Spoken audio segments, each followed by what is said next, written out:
No.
But now, this evening, we're going to be discussing 6 verses.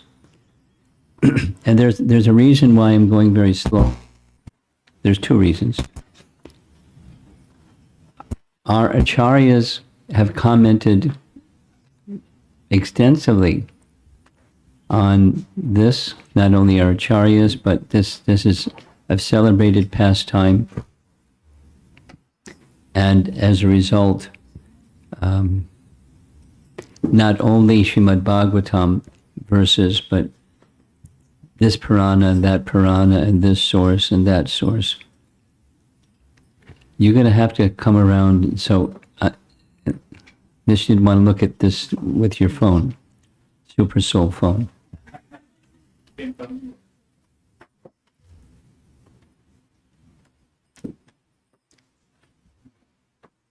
So these are the verses we're covering. Verses 4 through 10. So the way the chapter is structured is there's a lot in each of the first 3 verses that's covering more than just like action, an event or something. It's setting the scene, like, the 3rd verse was Shukadev Goswami taking the time to calm Maharaj Parikshit, because Maharaj Parikshit was in anxiety. Putana's gone into Vrindavan with the aim to kill Krishna. So he pacified the heart of. So it wasn't even like an event in the pastime. It was just a loving exchange between Shukadev Goswami and Maharaj Parikshit. Like that. So it's not only just the storyline. And now we're going on. Here's text number 4. And the way that the translation has been presented, K, Chari. One of the verses, move quickly.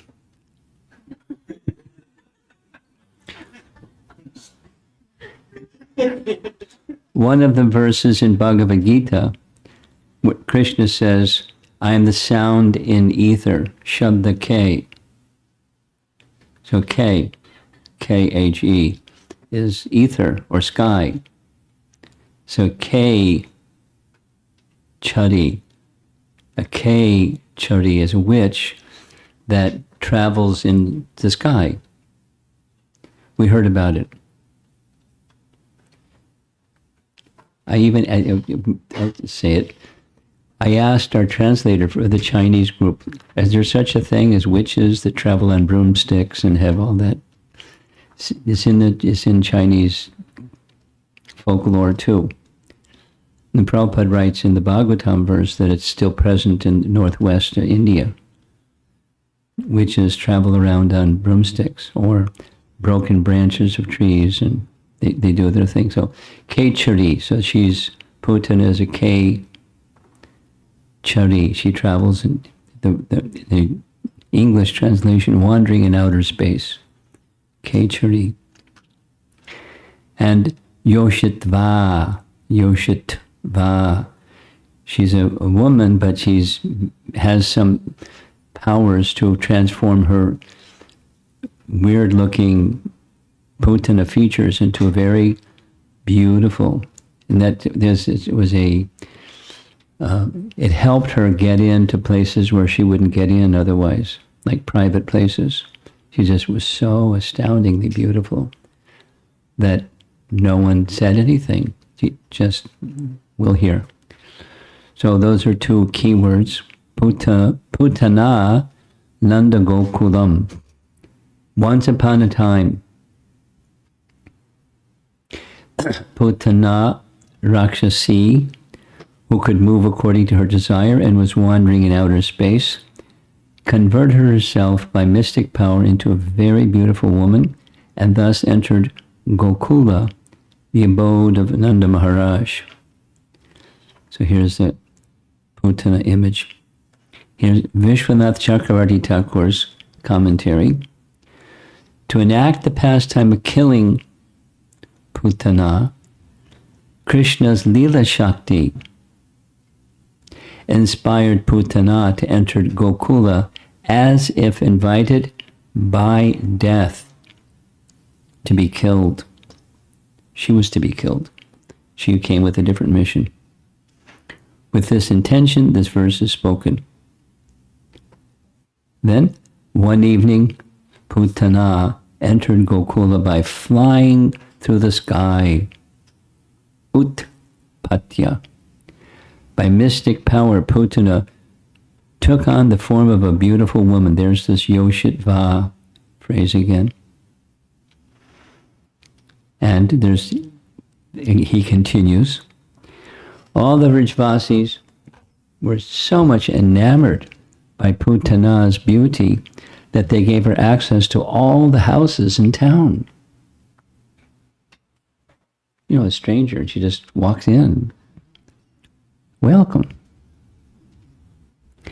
Though the Lord's illusory energy has no desire, by the will of the Lord, Putana displayed her illusions, just like a magician, to bewilder the eternal devotees of Vraja and to unfold the transcendental pastimes of Krishna. So she was not just assisted by Krishna's Leela Shakti, but Leela Shakti was conducting the whole affair.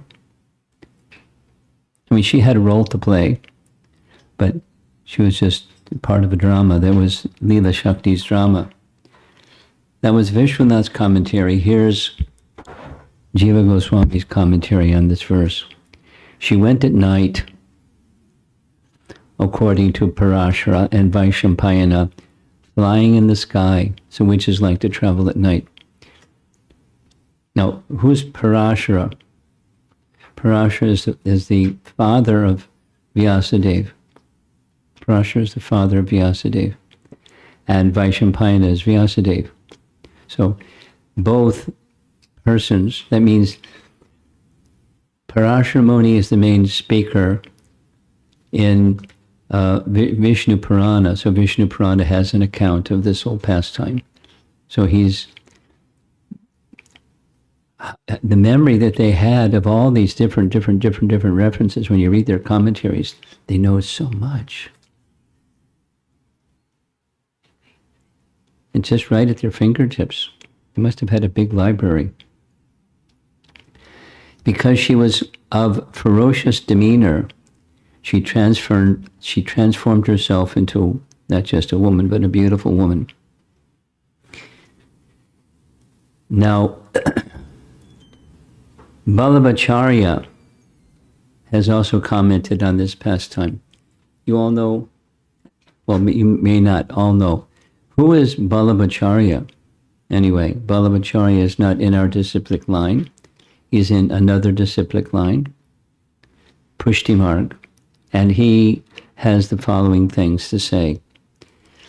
And I drove this, I don't know his writings, but Hari Parshad Prabhu spoke on this topic, so I'm going to make reference from time to time to things that he spoke during his covering of the Putana Lila. Krishna's birth was in the auspicious constellation named Rohini, Vallabhacharya. Krishna did not want Mother Rohini to feel that I did not take birth from your womb. For this reason, Krishna chose Rohini as the nakshatra, meaning the star under which he was born. So at least both mothers, Rohini and Devaki, will feel that Krishna has some direct connection with them. Vallabhacharya's commentary. Now, many of you have heard, I've heard, consistently Prabhupada would say that this Putana Lila took place when she was just 3 months. You know, a little child that's 3 months is a pretty small child. But according to Vallabhacharya, according to the nakshatra, when Putana was born, or when the Putana Lila took place, it was 3 months. That's here.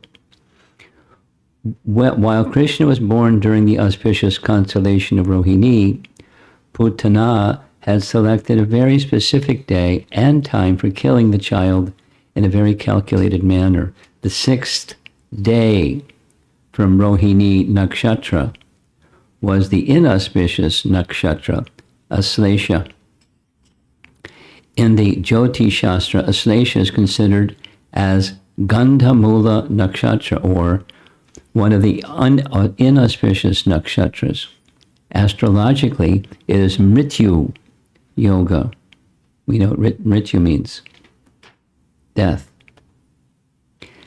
Mrityu Yoga means a planetary combination on that day results in death. The specific time of day.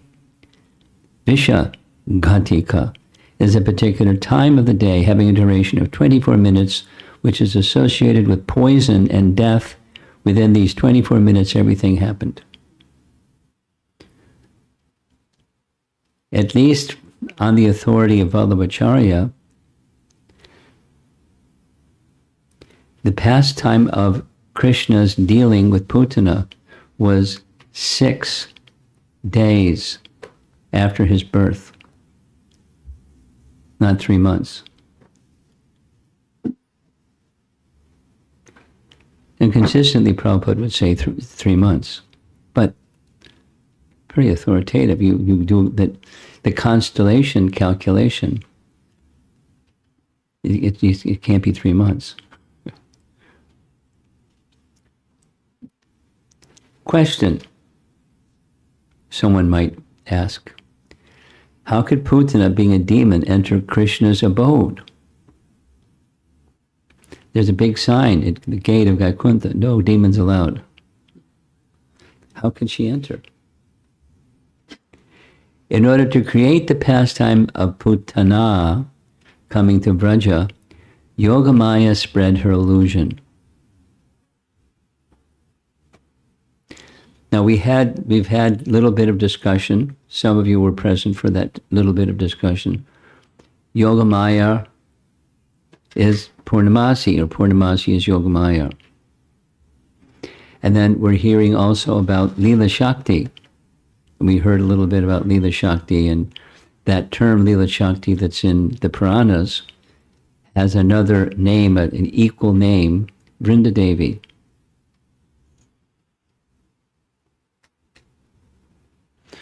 And Vrinda Devi and Tulsi Devi are explicitly synonymous, and they have the same meaning as this Leela Shakti. But Vrinda Devi is a person, and Yogamaya is a person. So we discussed this a little bit. What's the intersection between them? In summary, but without going through the whole thing again, Commander-in-Chief, Purnamasi. Whatever she says, it's yes, ma'am. And her chief lieutenant is Vrinda Devi. So there's often passages in the writings of our acharyas. Krishna wants something. Krishna wants a costume. So he goes to Vrinda Devi. And then if Vrinda Devi gets the green light from Purnamasi, there it is. So she makes the practical arrangements. Leela Shakti or Vrinda Devi makes practical arrangements, and the deciding person is Yogamaya. So while the statement here is Yogamaya, it's not explicitly stated, but they're personalities and potencies that assist Yogamaya. She's the commander-in-chief. She's the deciding person. She, turn left or turn right. And then there are people that assist her in orchestrating Krishna's pastimes. It's easy to get confused. And it's not so easy to get unconfused.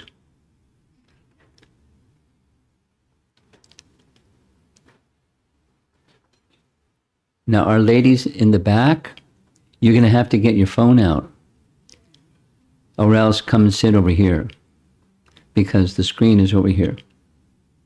The screen is over here. If you want to sit back there, it's fine, but you got to have a phone because you won't see the images. There's no fun without the images, or it's half the fun.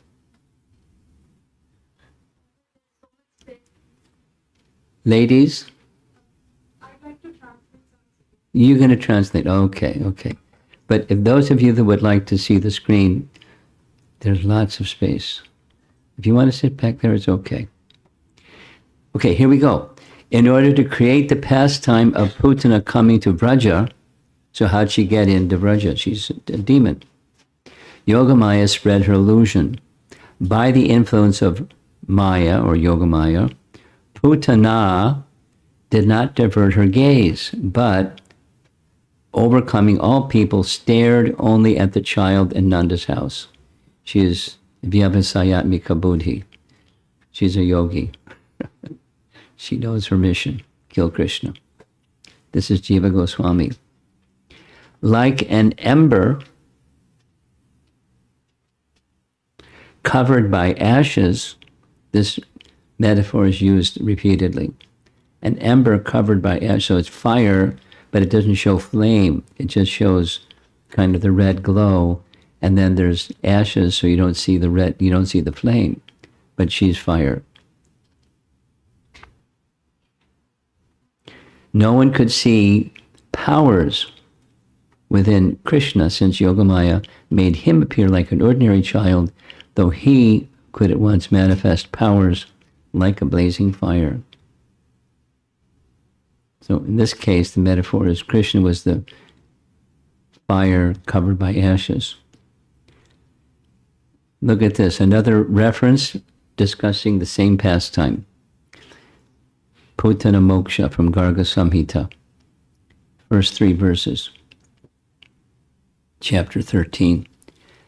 To ask about Vasudev's welfare, this is Nanda. Nanda went to Mathura for 3 purposes. Ask about Vasudev's welfare. They were very close friends. To pay his taxes to the king, and to describe his son's birth festival. Nanda was in Sri Mathura. During this time, the murderess Putana, sent by Kamsa, was traveling among cities, towns, and cowherd villages, making a menacing rumbling sound. Coming to Gokula, which was filled with many gopas and gopis, the demoness assumed the form of a splendid 16-year-old girl. And then another place where this pastime is discussed is Ananda Vrindavan Champu. Here's what it says there. Capable of assuming any form, Putana came to Nanda's capital disguised as the most beautiful woman in the 3 worlds. The villagers became attracted and bewildered by seeing such an exceptionally charming woman. In this way, Putana astonished the minds of everyone with her superbly enchanting form. More from Ananda Vrindavan Champu. Putana entered Gokul, the residential quarter of Nanda Maharaj, without permission. Dressing herself like a beautiful woman, she entered the house of Mother Yashoda, like a thief, executing her nefarious plan. That shameless woman, Putana, her heart filled with cruelty and ignorance, courageously entered their house. So that's one verse out of the 6 that we'll be discussing this evening. That's how slowly we're going to be going. We're getting like a really close-up, high magnification picture of the Leela and the feelings of persons and the motivations of people. And we're there through the agency of these nice scriptural references. So here's the Bhagavatam has 2 verses together describing her form. Her hips were full, her breasts were large and firm, seeming to overburden her slim waist, and she was dressed very nicely. Her hair, adorned with a garland of malika flowers, was scattered about her beautiful face. Her earrings were brilliant, and she smiled very attractively, glancing upon everyone. Her beauty drew the attention of all the inhabitants of Braja, especially the men. I wonder why. When the gopis saw her, they thought that the beautiful goddess of fortune, holding a lotus flower in her hand, had come to see her husband, Krishna. Now he's just 6 days old. Come on.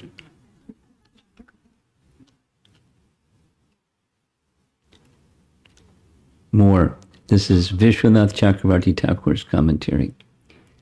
A nice illustration on the right there. Seeing that beautiful woman, lotus on her hands, the gopis concluded that she was the embodiment of all wealth and jewels. She must have come to see her husband Narayana, Ishtadev Nandana Maharaj.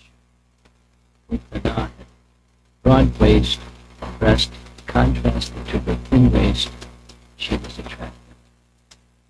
She was so attractive that her closet never entered inner chambers of their houses without obstruction. But this question comes up several times. How did she get away? No. Entering into people's homes, where she first they pick off this newborn infant.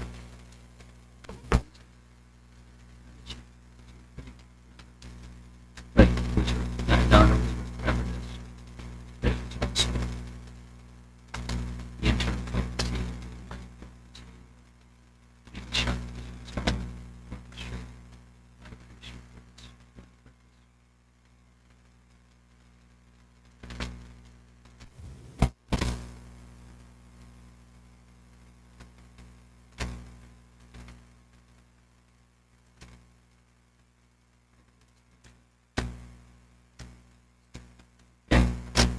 Jiva Goswami comments, jasmines versus malika.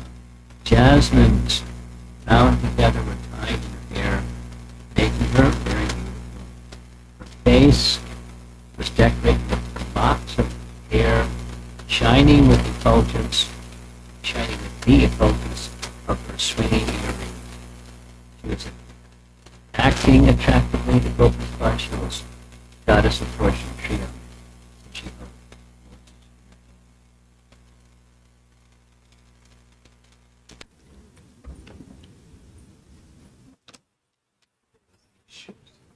Some issues? Audio. Okay. So here's their chatter. The gopis are chattering. Why would she come? She seemed to be looking for a husband. The word iva, or as if, indicates that it was not actually so. Or, like Lakshmi, she had come to see the protector of the gopis, since Krishna was the son of Nanda. Or, the gopis thought that the woman was like Lakshmi, coming from her planet to see Narayana. This appearance was possible because of her astonishing beauty and skillful dress. Then he gives many options. From the verse, here's the terms. Her braided hair was interspersed with jasmine flowers, very thin waist, attractively dressed, effulgent ear ornaments, and a glowing face. Beautiful artificial smile. She was holding a lotus in her hand. And everyone was wondering, who is this person? So here's some of the options they considered. Is she the presiding demigoddess of Vrindavan? Is she the goddess of fortune? Is she a creeper of lightning appearing without a cloud? Is she a friend of the Kumuda flowers blossoming under the moon? The innocent cowherd women thought that she was a goddess of fortune appearing in Vrindavan with a lotus in her hand.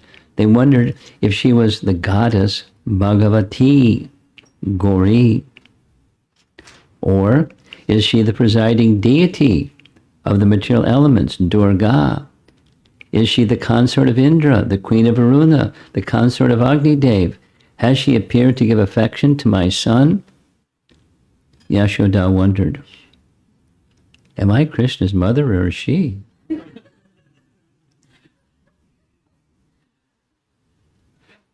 See how our commentators are having fun. It's the mood is astonishment and wonder, and they're checking out Putana, so it gives us an idea. Astonishingly beautiful, somehow. Here's Ananda Vrindavan Champu. As you get used to it, we're going to be making many, many references to different sources. So here's Ananda Vrindavan Champu. Seeing the extraordinary elegance of Putana, the Brajvasis openly mocked the famous society girls of heaven, saying, "Oh, Urvashi, you are the best of the heavenly damsels, but in the presence of Putana, you are no more than a beggar. Oh, Alambushe, there is no use maintaining the high bamboos of your pride any longer, for it has now been crushed." Just poetic. Oh, Rambhe, very soon you'll become the consort of a frog. Oh, Kitichi, your fame, which can be compared to a line of melted butter, is now as valuable as a crematorium covered by water. Oh, Menake, all my followers now laugh heartily at you. Oh, Pambolche, a rushing current has now washed away the treasure of your beauty. Oh, Chitraleke, your captivating form appears now like lines in a painting. Oh, Tilotame, your glorious fame has dwindled to nil. Everyone wondered about the identity of Putana. The Brajvasis thought, is this lady the presiding demigoddess of Vrindavan? Is she the goddess of fortune of the three worlds? Is she a creeper of lightning appearing without a cloud? Is she a friend of the Kumuda flowers blossoming under the moon? Poetic. And again, painting the picture of her presence was so astonishing, very astonishing. And that was the key to get her in to do her nefarious deeds. No Gopa or Gopi stopped Putana, whose beauty seemed to eclipse the demigoddesses, Sachi, Saraswati, Lakshmi, Rambha, and Rati. Then,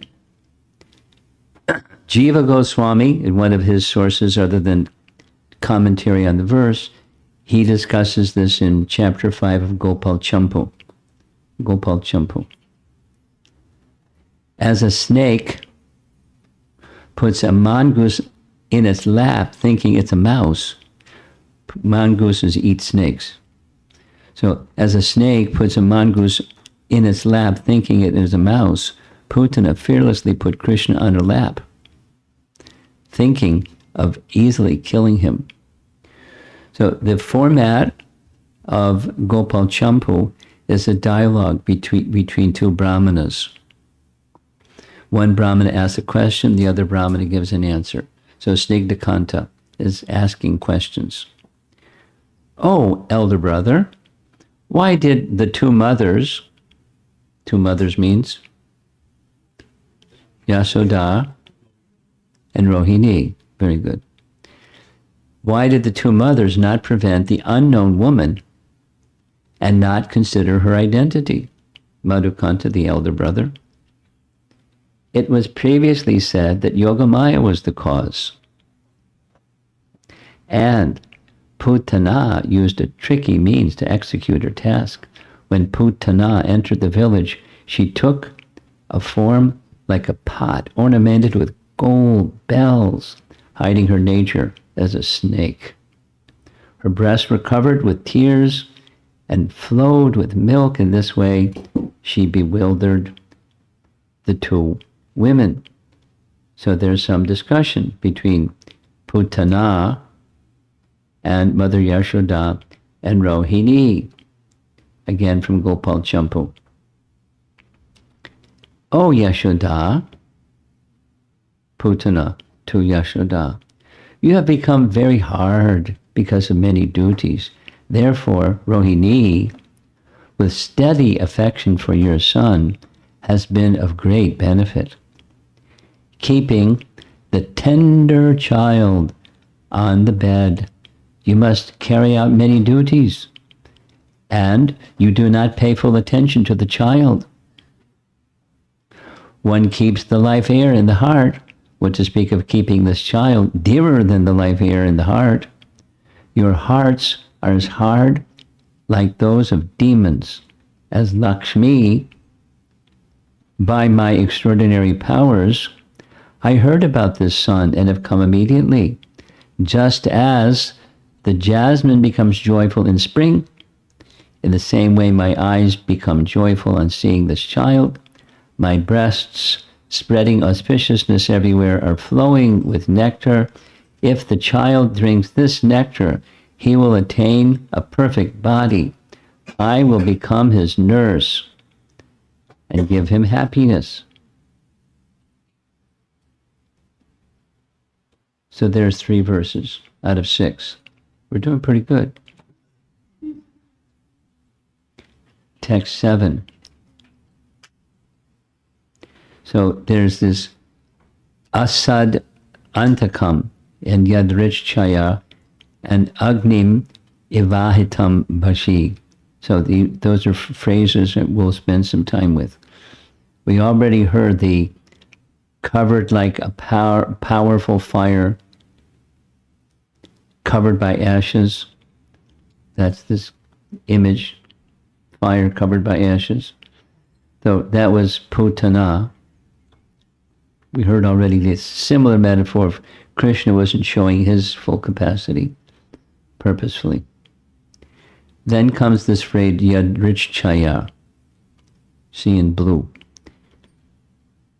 And the way that it's translated, commonly yadrichchaya is somehow or other, meaning something without material cause. It's just, voila, it just happened. There's no cause, it's just somehow or other. So the way the Prabhupada has translated this in, because this is Prabhupada's translation, chapter 6 is still Prabhupada's translation. Having been sent by superior potency of the Lord. That's how. Somehow or other as Krishna sent her. It's a Leela. And Krishna is the orchestrator of Leela, and Purnamasi is making things happen. We already discussed this. Vrinda Devi gets a big assist. And Asad Antakam. Asad Antakam. to bring about, to kill all the demons. So we'll just read the whole sentence. While searching for small children, Putana, whose business was to kill them, entered the house of Nanda Maharaj unobstructed, having been sent by the superior potency of the Lord, Yadrichaya. Without asking anyone's permission, she entered Nanda Maharaj's room, where she saw the child sleeping in bed, his unlimited power covered like a powerful fire covered by ashes. She could understand that this child was not ordinary, but was meant to kill all demons. And she's a demon. 2 + 2 = 4. So there she is, coming before the small child, and we, of course, the sequence of all of this is a little not exactly chronologically linear, but we're getting the picture of she charmed Yashoda and Rohini to let her do her nefarious activity. Ananda Vrindavan Champu writes, Putana saw baby Krishna as a spark of a powerful fire capable of burning the sum total of all misfortune to ashes. That boy shone like the transcendental flame of a lamp, competent of subduing all enemies, produced by the dense darkness of night. And again, he was just like another Agastya Rishi, who could easily swallow the deadly ocean of poison represented by material existence. So there's a pastime of Agastya Rishi doing that. Baby Krishna lay on a bed as white as the rays of the full moon, or the foam produced from the churning the ocean of milk. The baby looked like a great emerald sprouting from a field of powdered camphor. Each of these literatures has their style, and Ananda Vrindavan Champu has this it's like a poem. And metaphor after metaphor after metaphor. It's very, very beautifully written. Okay, now we're ready for Jiva Goswami's commentary on this verse. She searched out babies in Gokula without having to make effort, Yadrichaya, since she was inspired by Leela Shakti. Suddenly, coming to Nanda's house while searching, she saw Krishna on the bed. Radrichaya, so it's an important word, means independently, according to Amarakosha, the dictionary. So independently, meaning no material cause, somehow or other. Independently. She just inspired and went. Though the child was death to demons, he manifested a sweetness at this time. She saw him on the bed while he hid his powers in front of her. An example is given. He was like a fire covered by ashes. That she attracted all the people of Vraja is the action of Leela Shakti. So slowly we're going to proceed. Here is Sanatan Goswami and his commentary. It's very similar. Searching for children in Gokula, she saw the child who was performing childhood pastimes, who puts an end to demons, and who was sleeping on a bed.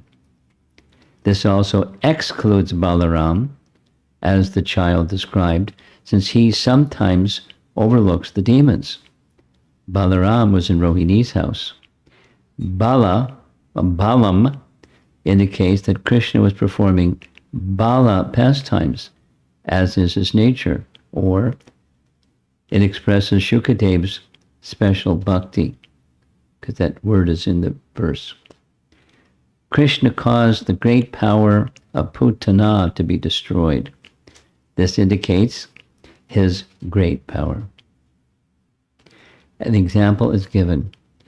It was like fire hidden in charcoal the charcoal can manifest the intense burning of fire. So, setting the scene. Did she not become fearful? Like, what's going on with Putana? She's doing something very wicked, right in the not only the house of Nanda, the room of Nanda, right from the bed where the little child is. Is she not fearful? Why was such an evil person able to see the Lord? It was because of the manifestation of the Lord's powers. You had the rich Chaya, somehow or another, or Leela Shakti, or independently. That's the Lord's arrangement. This reason is also apparent later. She also dressed up attractively as a cowherd woman, so the women thought she was Lakshmi. Thus they did not prevent her from approaching. So she's very bold and fearless. Quite foolish too. Here's an extract from a BTG article. Putana's understanding is very significant. The Supreme Personality of Godhead, Krishna, is situated in everyone's heart. It is stated in the Bhagavad Gita that he gives one necessary intelligence, and he also causes one to forget. Putana was immediately aware that the child whom she was observing in the house of Nanda Maharaj was the Supreme Personality of Godhead himself. He was lying there as a small baby, but that does not mean that he was less powerful. The materialistic theory that God worship is anthropomorphic is not correct. No living being can become God by undergoing meditation or austerities. God is always God. So, standard things Prabhupada would express about the process of God realization. So we have just 3 verses remaining. Here in colored letters, Vibhudhya. There's Bodhi and there's Vibhudhi. So she understood something. And Krishna closed his eyes. Nimi Ditekshana. Lord Sri Krishna, the all-pervading Supersoul, lying on bed, understood that Putana, a witch who was expert in killing small children, had come to kill him. Therefore, as if afraid of her, Krishna closed his eyes. So be ready. There's like 16 different explanations of why Krishna closed his eyes. Some say this, maybe that, something, something, something, something. You can take your pick. Thus, Putana took upon her lap him who was to be her own annihilation, just as an unintelligent person places a sleeping snake on his lap, thinking the snake to be a rope.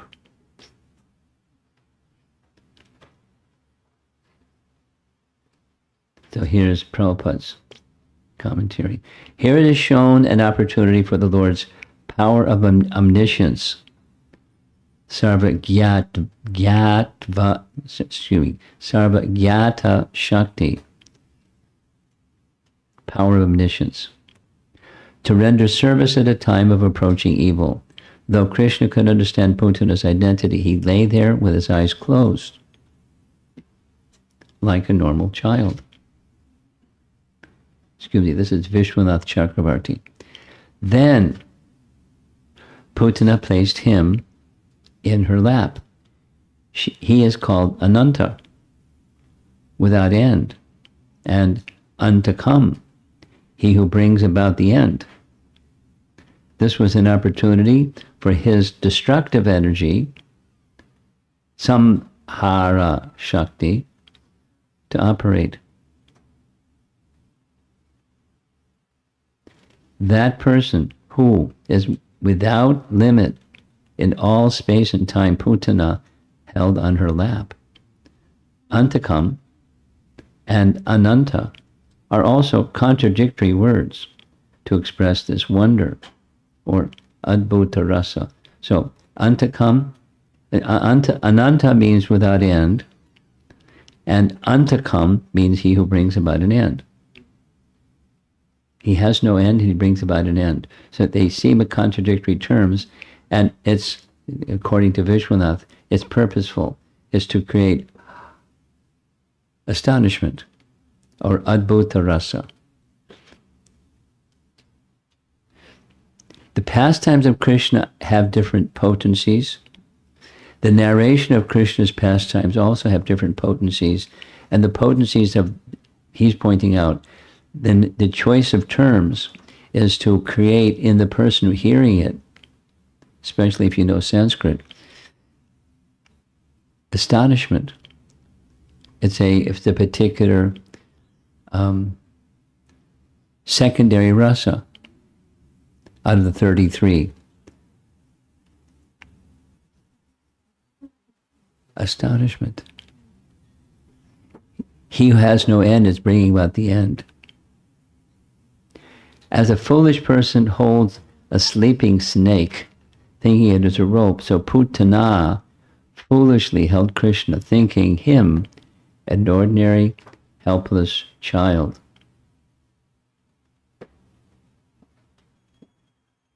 Now, one of the terms that's used in the verse is also a term that's used to describe Vishnu. Animesha is a term, the description is one of the names of Vishnu in the Vishnu Sahasranam, is Animesha. It's he who doesn't close his eyelids. But this is the opposite. He closed his eyes.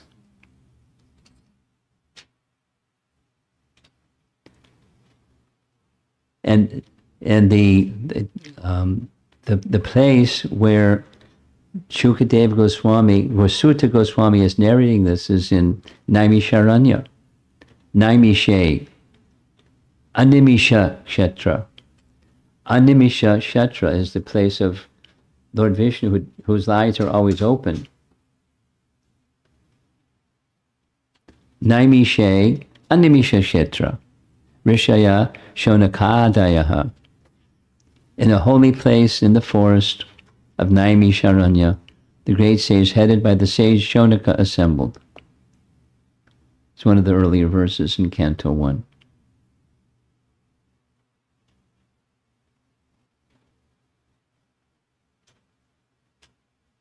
The verse specifically says, Nimilita Ikshana. He closed his eyes. Now comes this 20 different options of why did Krishna close his eyes. And there's different explanations. I chose this particular slide or image because this is Sarvabhauma Bhattacharya spending 7 days giving his explanation of Vedanta Sutra to the young sannyasi sitting before him, Sri Krishna Chaitanya. And many, many, many, many, many explanations. And then when Sarvabhauma Bhattacharya, you know the pastime, when Sarvabhauma Bhattacharya, the 8th morning, said, I've been speaking for 7 days and you've just been silent. You haven't said anything. I don't know if you're understanding, not understanding. Are you understanding? And the answer was, I understand Vedanta Sutra very well, but your explanation is covering the meaning of Vedanta Sutra. Oh, really? Then if you understand Vedanta Sutra, you explain. He didn't take 7 days. He explained Vedanta Sutra in such a way that Sarvabhauma understood Vedanta Sutra for the first time. And not only understood Vedanta Sutra for the first time, he understood the speaker is not a young sannyasi. Because he's super scholar, Sarvabhauma Bhattacharya could understand the person who's speaking is not an ordinary person. He's the personality of Godhead. And then that's when Lord Chaitanya showed his form, his Sadbhuj form. Similarly, when Lord Chaitanya was having his talks with Sanatana Goswami, he was giving an explanation of one verse, the Atmarama verse, to Sanatana Goswami and explained it in 61 different ways. One verse. That's this Nana Artakaya, the varieties of imports. So there's the Bengali verse, and Srimad Bhagavatam is as great as Krishna, the Supreme Lord, and shelter of everything. In each and every verse of Srimad Bhagavatam, and in each and every syllable, there are various meanings. So similarly, there's going to be various meanings to Krishna closing his eyes. It's all the preamble for what are our acharyas going to say? Why did Krishna close his eyes? There's a long list. Some say that Krishna closed his eyes because he didn't like to see the face of Putana, who had killed so many children and who had now come to kill him. Others say that something extraordinary was being dictated to her, and in order to give her assurance, Krishna closed his eyes so that she would not be frightened. Others say Krishna appeared to kill the demons and give protection to the devotees, as it is stated in the Bhagavad Gita, Pritranaya Sadhunam, etc. The first demon to be killed was a woman. Krishna was obliged to kill the demon Putana, and because the killing of a woman is forbidden according to Vedic Shastra, he could not help but close his eyes. Then there's another interpretation. Krishna closed his eyes because he simply took Putana to be his nurse. Putana came to Krishna just to offer her breast for the Lord to suck. Krishna is so merciful that even though he knew Putana was there to kill him, he took her as his nurse or mother. And then there's more options. Take your pick. He closed his eyes in order to show fear of her by acting like a small child, or in order to avoid seeing such an evil person, or to avoid overpowering her with his glance, or in order to hide his embarrassment for killing a woman, similar as the other one, even though she would be greatly benefited since he was an ocean of good qualities, in order to avoid seeing the ghastliness of her death. And that's not it. There's more. Here's Vishwanath Chakravarti Thakur. He's got his list. To show his fearfulness as a small child, to avoid seeing such an inauspicious person, no cheating can remain in front of the vision of the Lord, and to avoid making the violence become auspicious by the touch of his auspicious glance. That's pretty creative. Vishwanath Chakravarti Thakur. Or the Lord would have felt embarrassed to kill the lady who had shown the mood of a nurse, mood of a mother. He wanted to avoid that embarrassment and to avoid shame of killing a woman, acting as a mother, to avoid seeing the inauspiciousness of Putana's death. Now comes another nice one. This is compliments of Hari Parshad Prabhu, taking Hari Suri's rendering of why Krishna closed his eyes. Krishna was thinking, if I look at her with compassion, she'll become fully purified. And if I look at her with anger, she'll be burned to ashes. So better I don't look at her at all. Anyway, I look at her, the purpose of the Leela will not be fulfilled, so best if I close my eyes.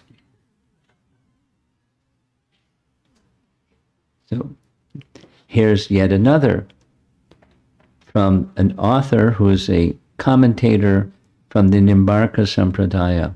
It is indicated by the Lord here that even if one worships him with deceit, the Lord can still become controlled by such a person. Interesting.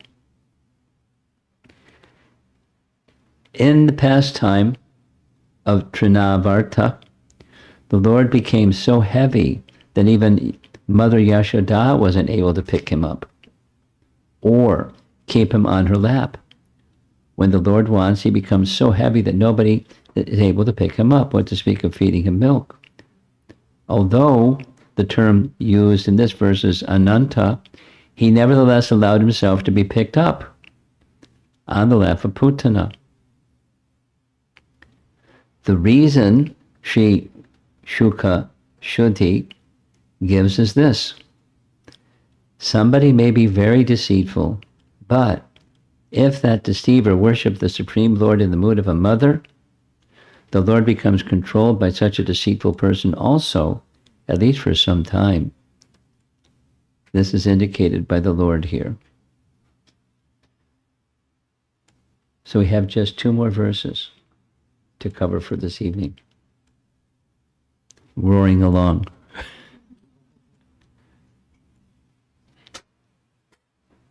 Text number 9. Putana Rakshasi's heart was fierce and cruel, but she looked like a very affectionate mother. Thus, she resembled a sharp sword in a soft sheath. Although seeing her within the room, Yashoda and Rohini, overwhelmed by her beauty, did not stop her, but remained silent because she treated the child like a mother. Like a mother. This becomes very important. What was her position? Sometimes she was a nurse. Sometimes she was like a nurse or like a mother. So there's a lot of discussion by our acharyas about what she actually was and what, therefore, her destination.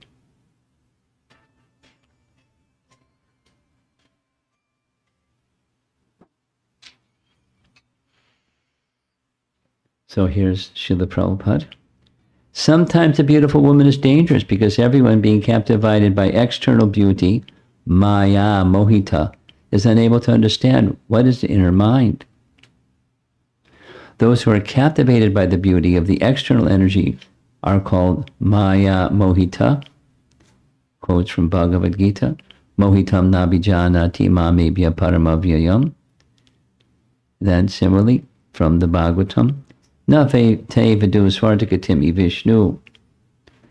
Here, of course, the 2 mothers, Rohini and Yashoda, were not Maya Mohita, deluded by the external energy, but to develop the pastimes of the Lord, they were captivated by Yogamaya.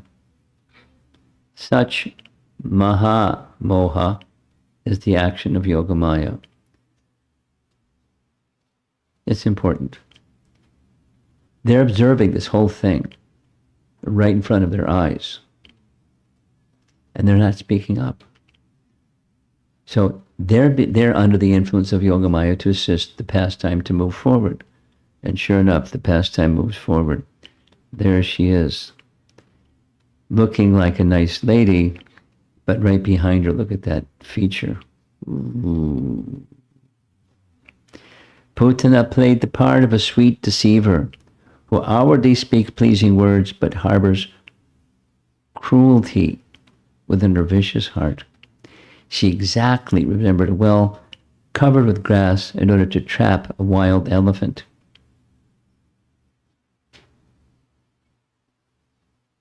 Blind well. I'm pausing because I know a devotee that died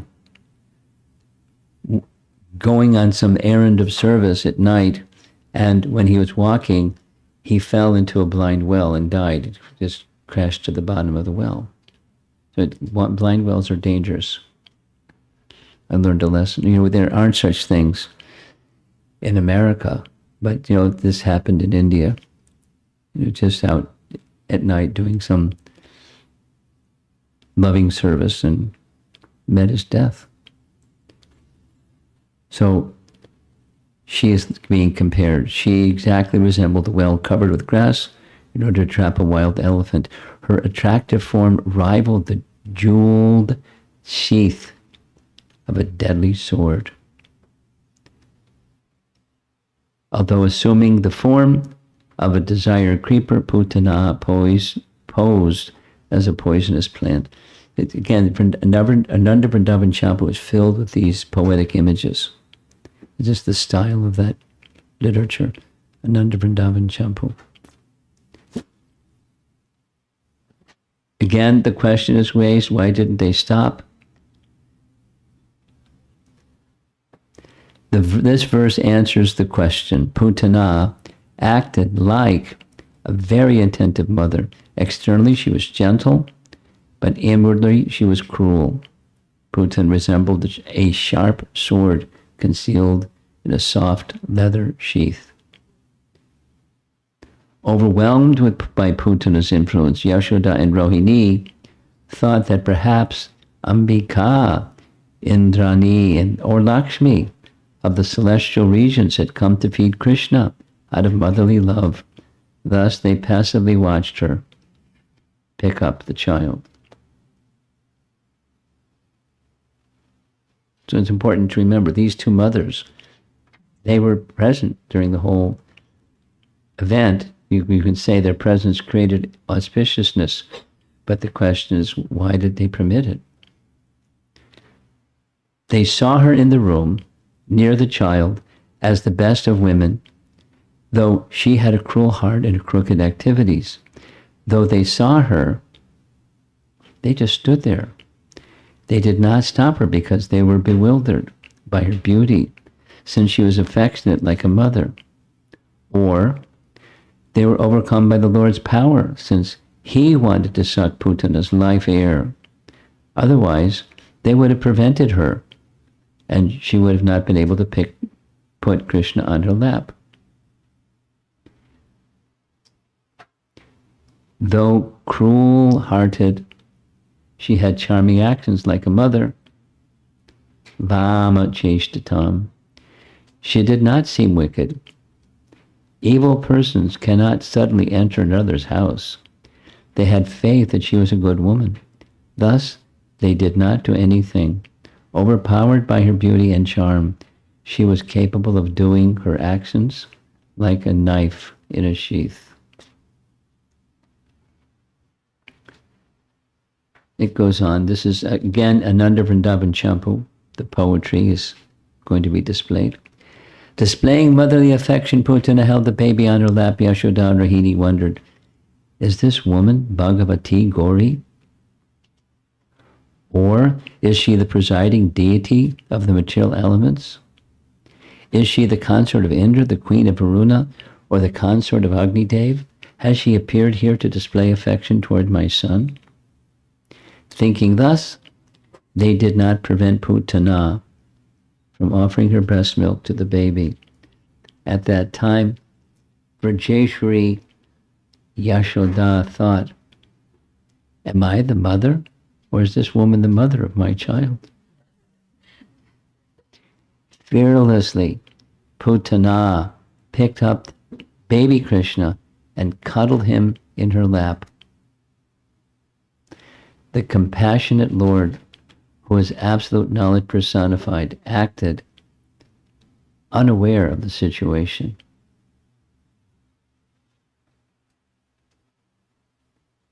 Again, Ananda Vrindavan Champu.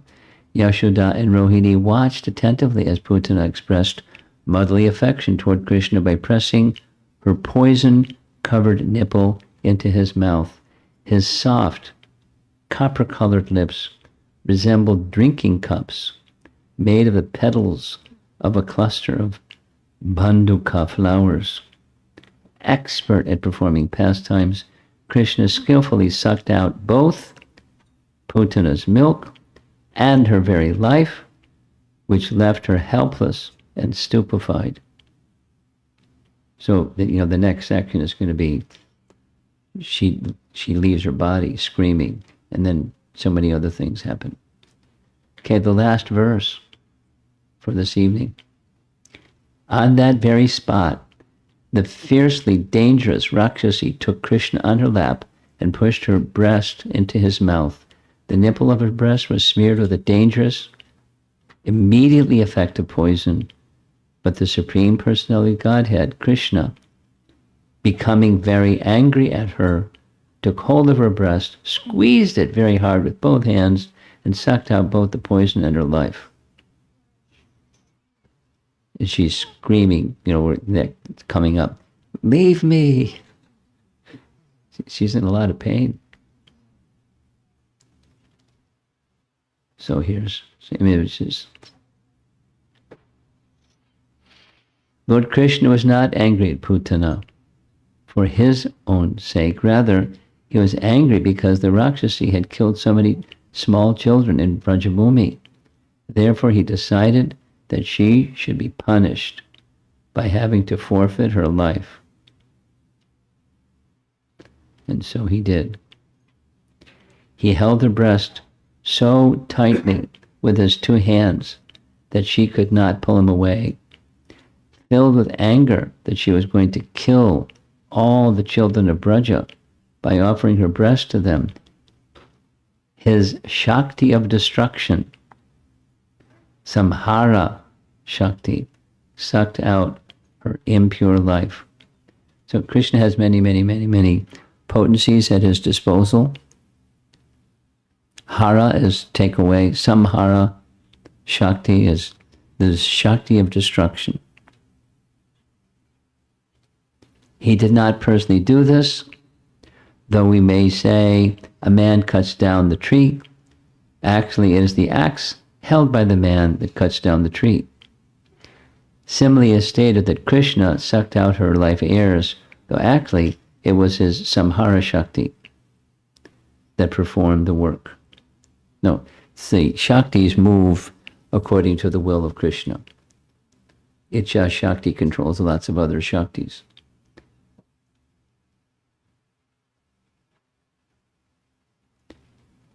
Jiva Goswami's commentary.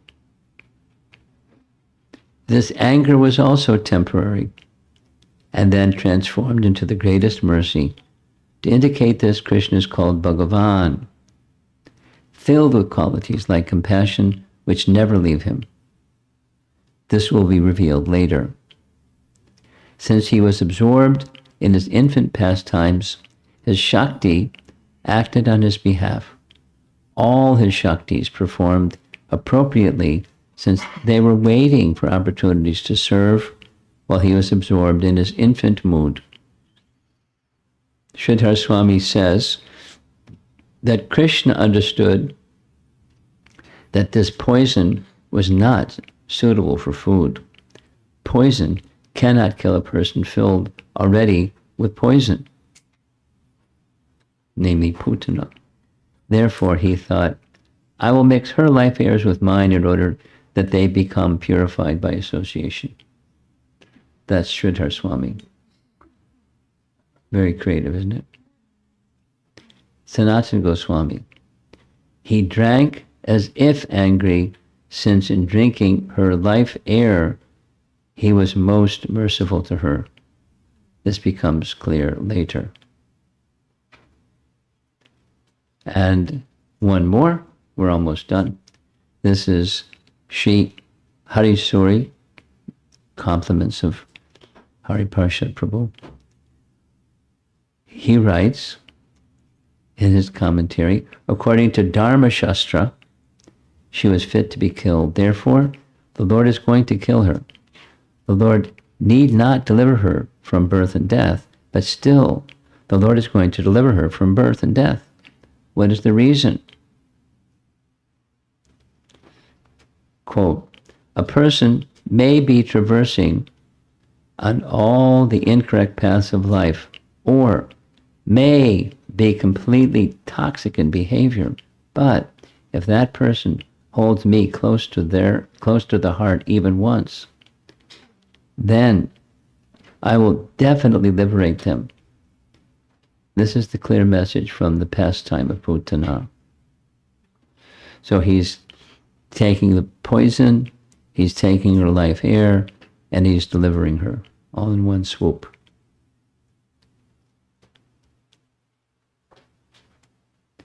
Gopal Champu, there's our Snigdhakanta Madhukanta. The younger brother Snigdhakanta asks his elder brother, what happened when she took the child? Madhukanta said, taking the child by trickery, the poisonous Putana put his lotus mouth on the tip of her breast. Snigdhakanta with fear. Then what happened? Madhukanta spoke with a laugh.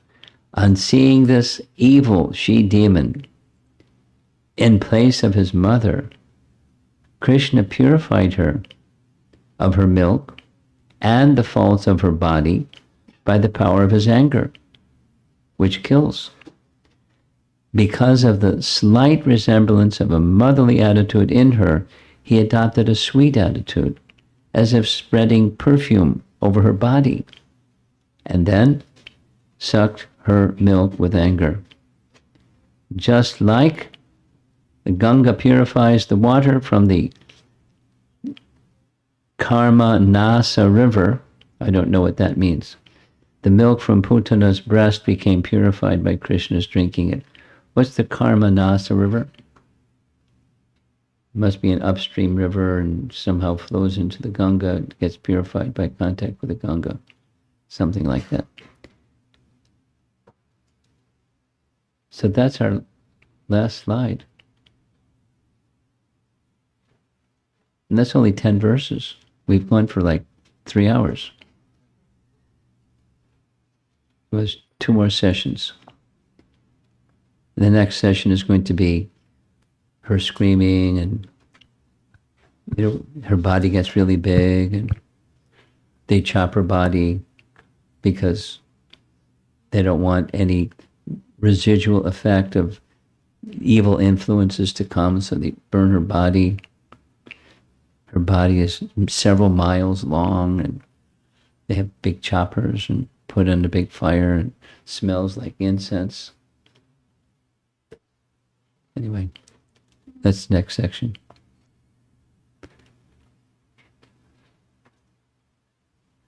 And then her destination. Final session. Many lessons and many, our scriptures like the pastime, our acharyas like the pastime. They explain it so thoroughly. A little, with variety, but there's a lot of consistency in their perspective on her mood, how she got away with the whole thing. Krishna's arrangement for his spiritual potency enabled her to get away with the whole thing because he wanted to liberate her. Very interesting. Okay, so let's see if there's some discussion.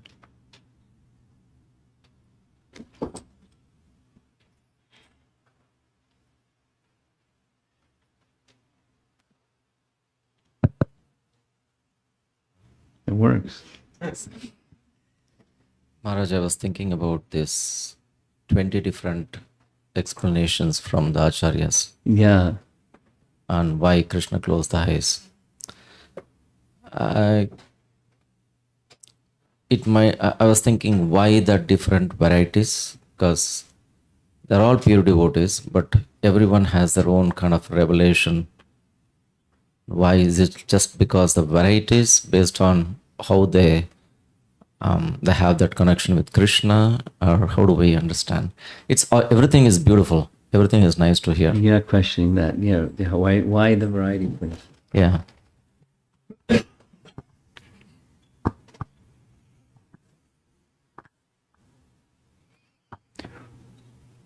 Well, there's several things. They haven't identified out of the many variety, this is the one. So they're not taking that position. Another, there can be multiple purposes with one action. So they're listing, it could be this, it could be that, or it could be a combination of this and that. Another is, the transcendental joy that such personalities have in churning the topic. Now, the rule, one of the rules is the rules of Sanskrit should be followed for when you're making commentary. And so the commentary can differ. Sometimes the acharyas take different positions saying, this is a possible, that's a possible, this is according to Sanskrit rules. The Sanskrit indicates it can be this or could be that or could be the other thing. So they're doing, you can say, their due diligence in offering different possible explanations. But my sense is it's their happiness is churning the topics of Krishna. And whether it's this way or that way or another way, Krishna is at the center. And their joy, part of their joy is the topics centered on Krishna, churning the topics in this way, that way, the other way, the other way. It's not like playfulness. It's, inspiring Krishna consciousness in different, through their words, through their writings. So it's helping, that's my sense. They're enjoying the activity, the service of taking different perspectives and keeping Krishna at the center and having persons inspired to see Krishna in different ways and appreciate Krishna from different angles. And it's not like if this one's right, then that one can't be right. They can be simultaneously right. Churning the topics of Krishna, that's my answer. My sense of why it's like that. Okay. When Hariparshad Prabhu explains, especially with Hari Shoris, that is extraordinary and so sweet. Yeah. Hari Shori's explanation. I am not there to compare or anything, but basically that is, Hari Shoris is very sweet. That's my observation. And to take, because it's just a little appreciation on his writing and the service that Hari Parshad has provided. There's hidden meanings in almost everything. It's not clear.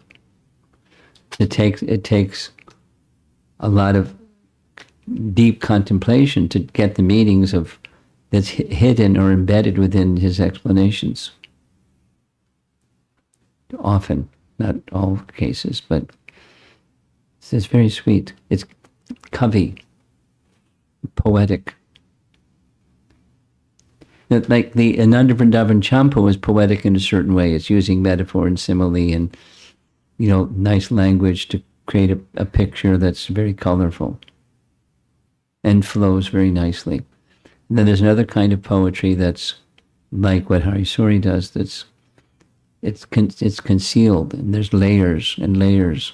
You have to spend time with it to get, what's the deep, there's the surface message and there's a deeper message, usually or almost always. And to look at the topic that Hari Suri writes with that deeper topic message, it's profound. It has its own inspiration and its own attractiveness. Someone else behind you?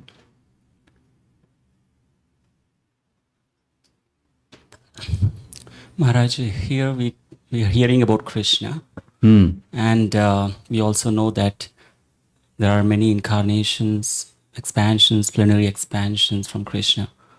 So the two-part question, the potencies or the Shaktis that we are hearing today, like Samhara Shakti or any other potencies, does all these potencies exist in all of his incarnations and expansions? Yes, but the degree to which they're manifest is going to be different. The degree to which they're manifest and the mixing of them, there's a special sweetness that's within Krishna that's not identical with others, but they have the potencies of Bhagavan. So they're present. That's my understanding. Part 2 is so Yogamaya and Leela Shakti, Vrinda Devi is assisting Krishna. Do they Okay. assist other Yeah, incarnations? we went through this twice. You want to go there again? I might have forgotten. Huh? I might have forgotten, yes, please. Little summary. Okay, a little summary.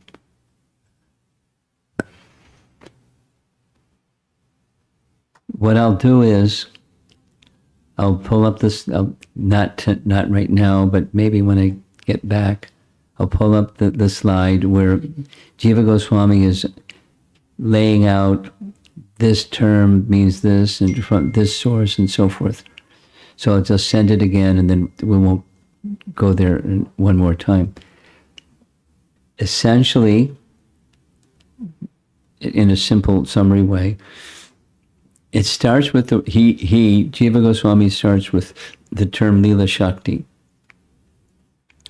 And he writes, according to Padma Purana, Leela Shakti, the pastime potency of the Lord, has 3 subparts, Shri Bhu and Leela.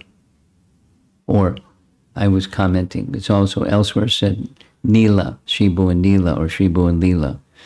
And this is the source is Padma Purana, and this is the Lord's Swarup Shakti, or his internal potency, through whom his pastimes are performed. Then there are other terminologies. So another terminology that's taken, according to the statement of Jiva Goswami, as synonymous is Leela Shakti is the same as Vrinda. From our Gaudiya perspective, Vrinda is Leela Shakti. Leela Shakti is Vrinda.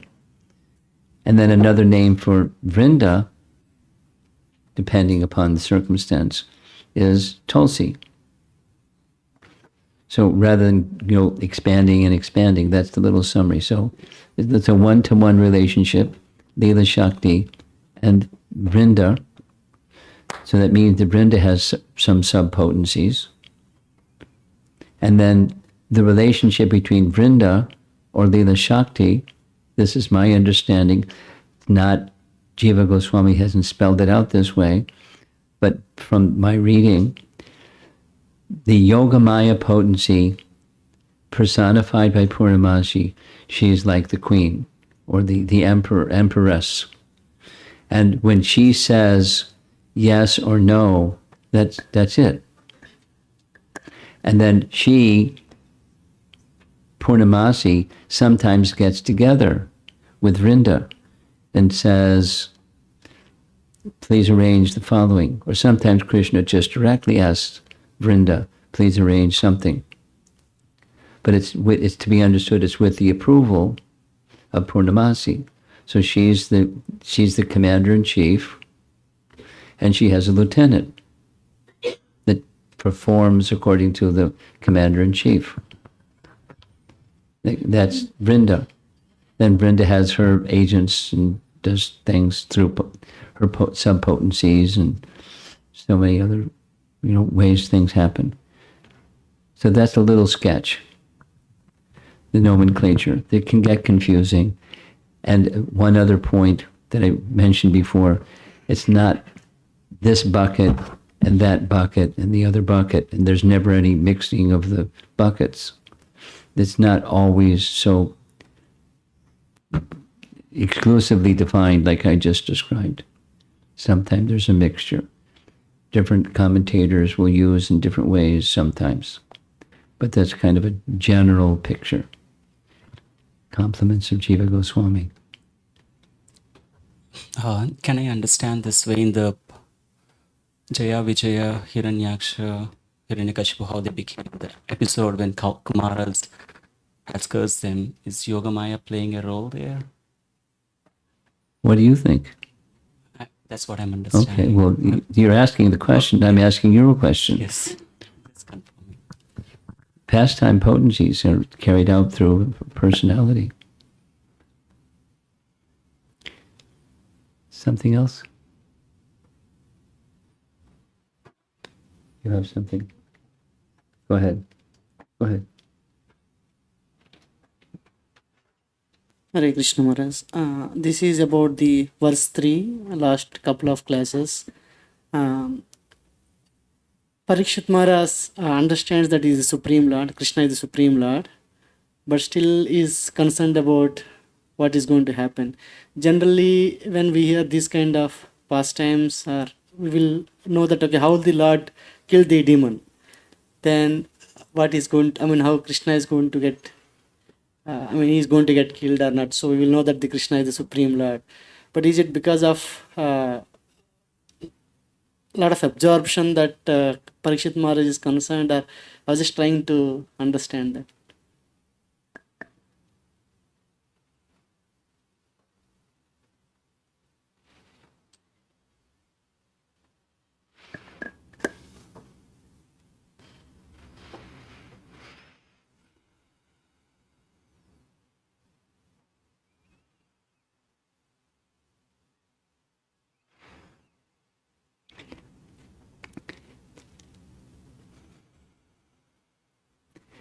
There's a stage, there's the Aishwarya and Madhurya.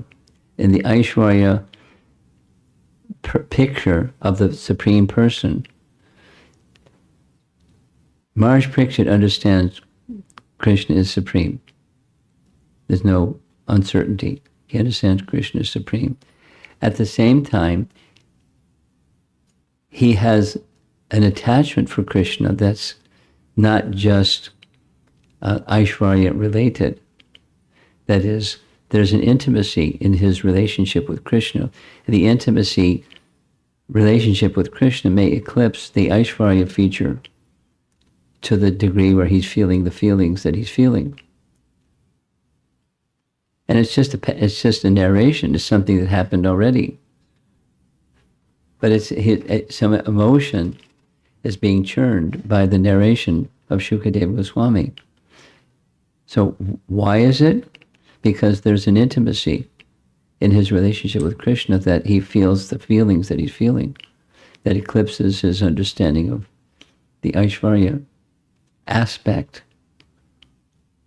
Krishna is the source of everything. And saying that this is just part of prema. Those that have prema, they may be in this category, they may be in that category, or somewhere in between. He's like somewhere in between. He's not a Vrijvasi, but he's not a Vaikunthavasi. Because of Vaikunthavasi, how they can relate to Putana is going to come kill Krishna.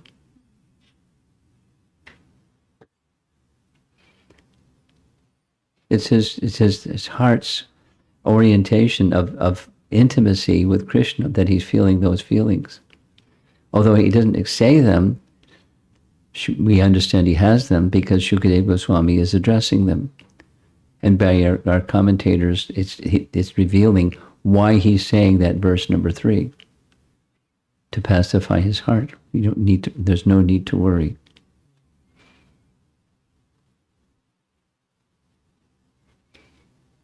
So calm your heart. But the calming of his heart has everything to do with the chanting of the holy name.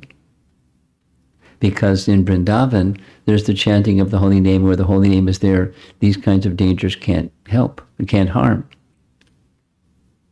It's Krishna, but his name. That gets into a whole other. When we get to part 4 of the Leela, what do the Brijbasi ladies do in order to protect Krishna? Putana's body is chopped and burned, but if there's any lingering inauspiciousness, what do? To protect for future difficulty that the body of little baby Krishna may be undergoing, the name. And this is another Hari Suri realization that says, just see, the name and Krishna are non-different, but the name is more powerful because the name protects the form of Krishna.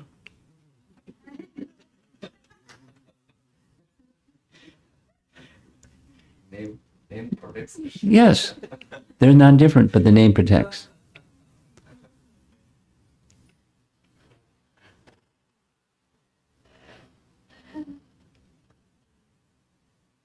Okay, anything else? Okay, you got your microphone. This is from Alpesh Prabhu. I have a hard time understanding the three potencies: internal, external, and marginal.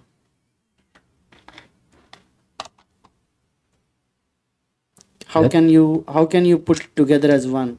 How can you do what? How can you put it together as one? At once? As one. Well, it's not one, it's different. That solves the problem. They mingle. That this interact with that, interact with that. So why don't you ask, send a message back in the chat box for this devotee to rephrase their question so that it's something that we can have a discussion about. Jimuna Jivana? Can you pass the microphone? Okay.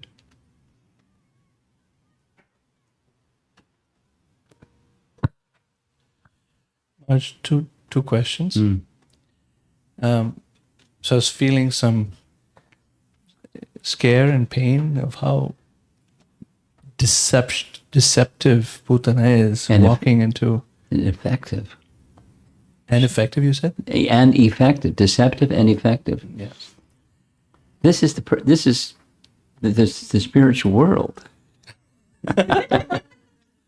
And she's got entry. And my thoughts were going to situations in Prabhupada's movement where we see entry of malicious intent.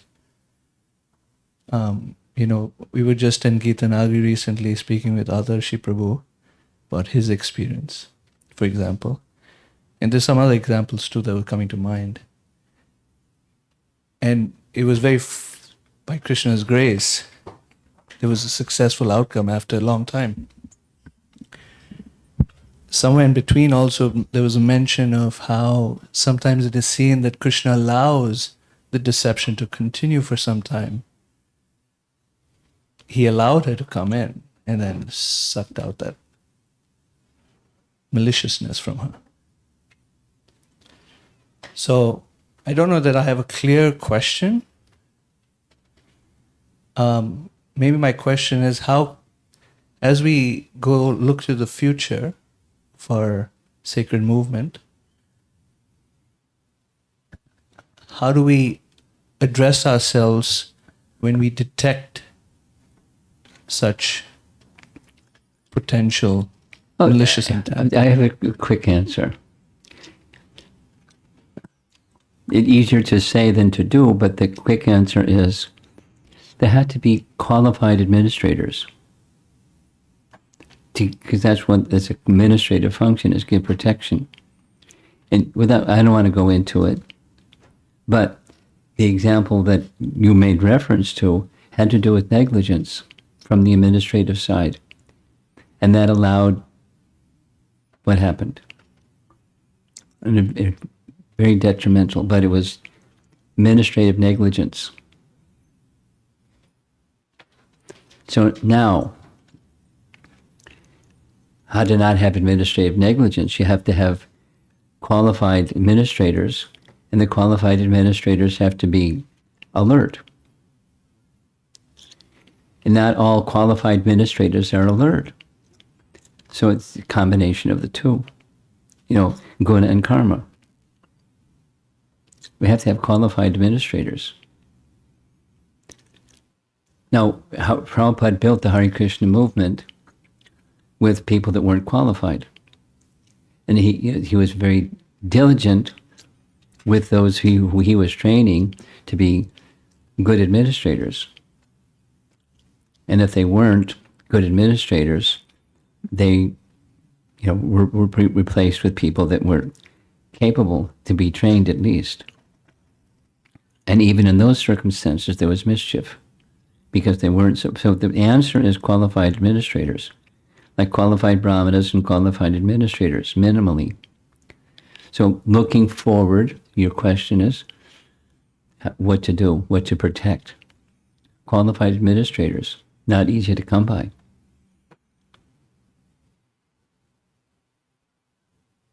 Not easy to come by. It's easy to grow, but then what? If there aren't qualified people, then it opens the door for mischief. So how did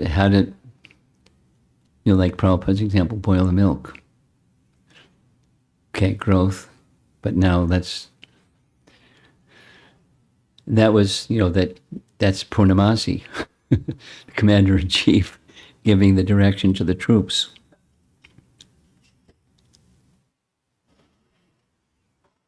Because he was able to overlook, like, one of Ganga Narayan's questions, when do you overlook and when do you say? So Prabhupada was able to overlook some incompetence from administrators. But, as in his physical absence, which is now, he's not there to, step in and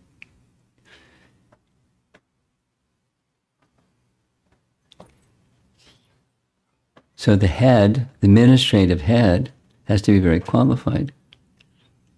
And it's not just populating the GBC with names. And I've given a lot of thought to this too. Because many of the persons who for years were in that role are no longer in that role. I just found out 2 days ago, Niranjan Maharaj resigned as a GBC because of his health. And Ukraine was part of his GBC zone. So he was diligent. He wasn't like super administrator, but he, in his own way, was able to do. Without going into it, it's a time when careful examination of the landscape of leadership and the quality of the leadership is so important. And Prabhupada would say training and education. How are you going to train and educate leaders? It has to take like a super leader. Just take this community. It's growing. And it's already grown very substantially. And, Premananda's practice is medicine. Her practice isn't temple administration. Imagine how much stressful it is for her to do what she's doing. Gosh. So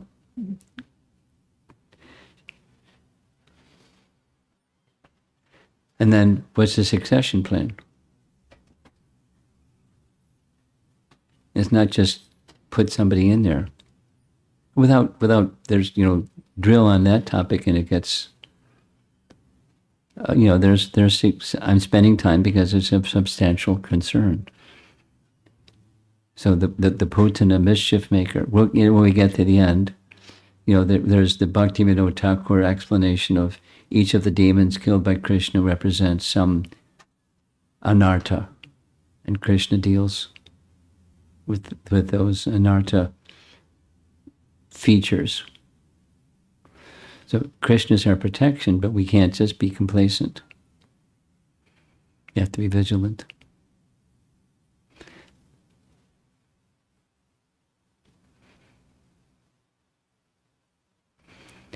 Yeah, there was two questions. You have another one? The other question is related to your last comment about Bhaktivinoda Thakur's saying how Putana represents the false guru.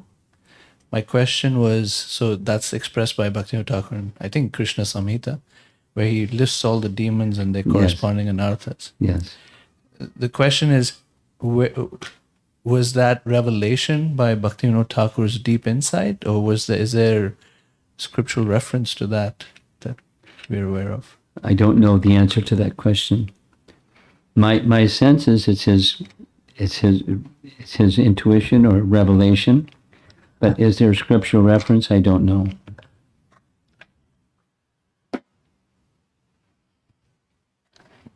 Something, you have your hand up back there?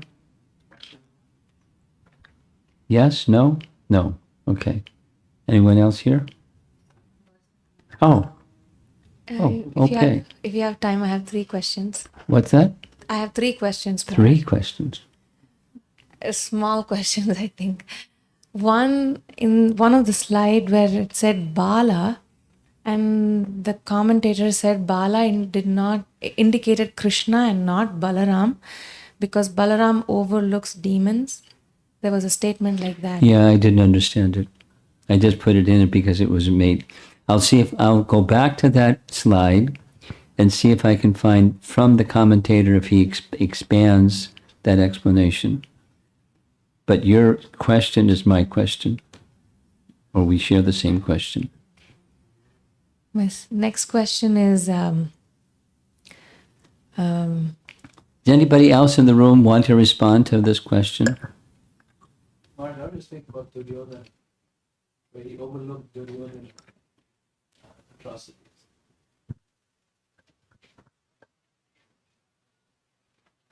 Go ahead. the next question is, in the previous session you said that Putana could not kill because Krishna's names were being chanted. Putana could not. Kill children wherever Krishna's names were chanted. Yeah.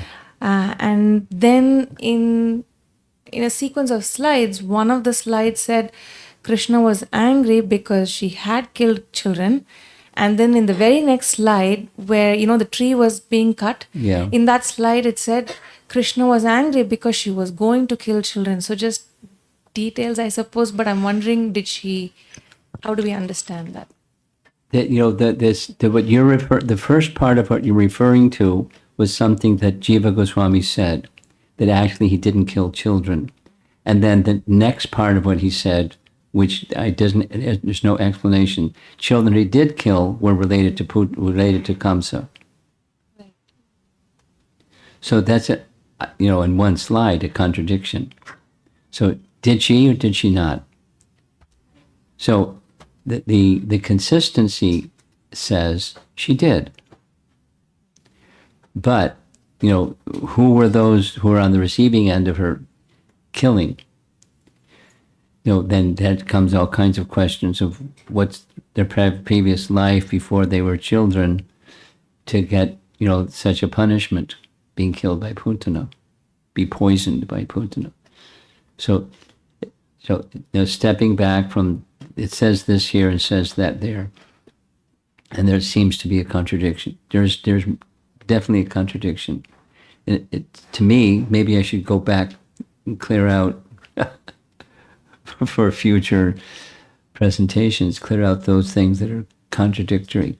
I leave them in because they're different acharyas that say different things at different times, and I don't always know the reason why they said this, and then later someone else said that.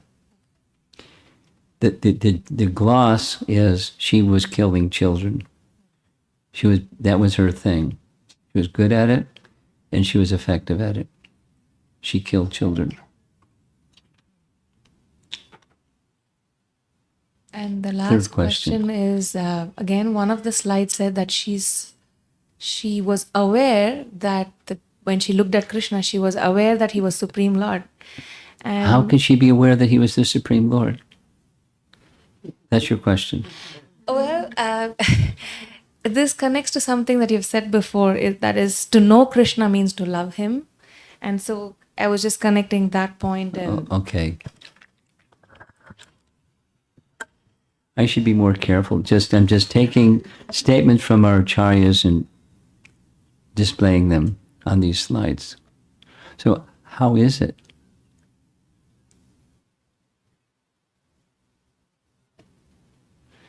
that she saw him as the supreme personality. You know, what does a demon have as an understanding of the supreme personality of Godhead anyways? What to speak of trying to kill?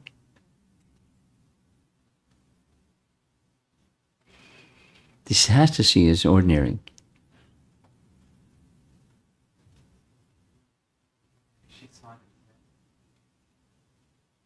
Has to see as ordinary. Has to. In order to continue. You may be powerful, you may be whatever you may be, but I'm going to kill you. You can't see him as the supreme personality of Godhead. The demoniac mentality covers that. But I just cut and paste and... So, nice catch. I don't have an answer. Now, one thing I could do, you know, besides just cutting things out that don't make sense, that I also question, at least, just cut them out because it leaves a question that's unanswered. Or maybe somewhere in the course of other writings by the same Acharya, there's an explanation of why some statement like this was made. But it doesn't make sense. How could she understand he was the personality of Godhead? And carry on.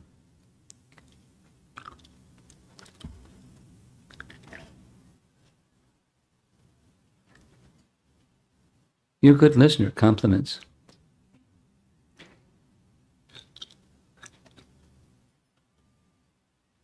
Much. I have a small doubt. Is it right to assume that those gifted with Brahminical intelligence have it easier in terms of progressing through spiritual life? Oh, yeah. But Brahminical intelligence can be misapplied also. Gifts can be improperly used. You follow? Yeah. Yeah. Something else? It just seemed a little... Then the Brahminical intelligence needs proper guidance, let's put it that way. There's no one exempt from proper guidance.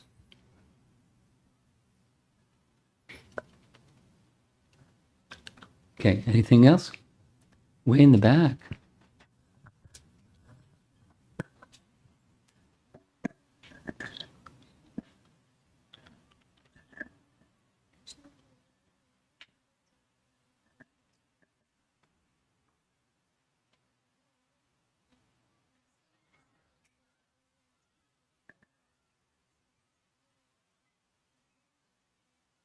That's the Telugu language, now it's going to get translated.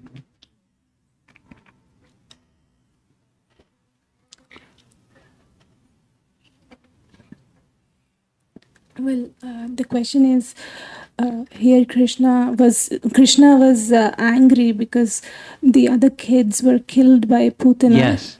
So how should a devotee react if somebody is killed? Like the anger is there. So how should a devotee react to such kind of behavior? There's the emotion.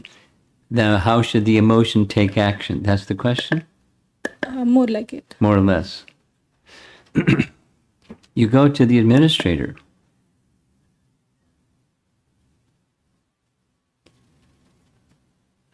You know, the Wild West is you get a posse and you go and attack the person that's the aggressor. And, you know, the proper formula is there need to be qualified administrators. Administrators need to bring to task the perpetrator of wrongdoing, you know, according to the wrongdoing. That specifically, the wrongdoing is killing. So appropriate punishment of a killer. It should be done. But there takes administration to do that. Does that, and you translate that for your mother and see if that works? Because some people take action in their own hands. They have an emotion and they act according to that emotion. I'm suggesting the emotion results in an action of taking to someone who's in the proper position to deal with a situation according to whatever the situation is. Murder is one thing, and then there's other wrongdoings. So administrators have that lovely service of dealing with wrongdoers.